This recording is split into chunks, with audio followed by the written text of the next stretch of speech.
I was actually rather surprised by, I've heard everybody say, like, this is your heaviest album up to date.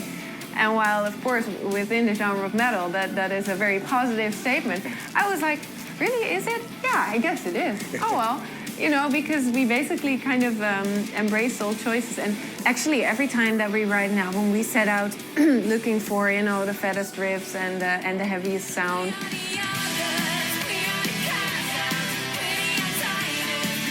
In 2012, their previous album, We Are the Others, was hugely successful.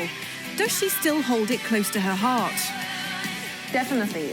Probably this record has got both the best memories and the worst memories attached to it, because in creating the album, actually, all the circumstances that could have been wrong were wrong. You know, we were dealing with 3 different record labels because, you know, the sale of Roadrunner to Warner, and there was a lot of energy spent on, you know, politics instead of the creative process.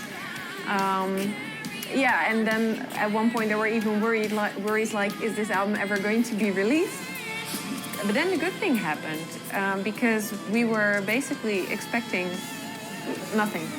We just saw when it did that we had a very loyal fan base. The touring that we've done afterwards opened a lot of doors, which we are, you know, entering now. A strong theme runs through the new album, The Human Contradiction, a title that Charlotte borrowed from the trilogy Lilith's Brood by her favourite author, Octavia Butler. Within the book, The Human Contradiction is described as the fact that we as humans are both intelligent and hierarchic, and the more successful intelligent life forms are not hierarchic.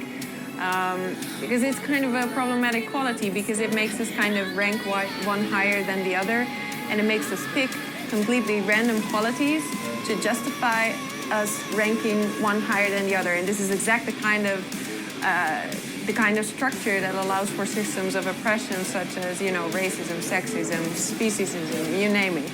So it creates a lot of dualisms, and all these dualisms are based on this kind of otherness. Bands with female lead singers seem to be in a world of their own when it comes to the metal scene. Sometimes I feel put into a bubble, but no, not so much, because, you know, in the end, it's not like... I mean, I never made the choice to be in a female-fronted metal band. I made the choice to be in a metal band, and I happen to be a woman.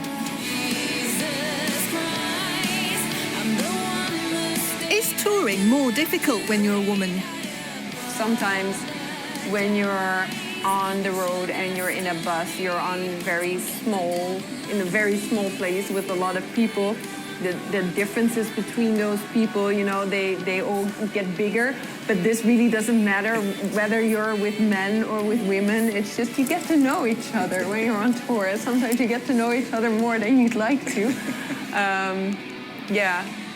I wouldn't say I could smell everybody's socks and say who's, but I mean, you get to know each other.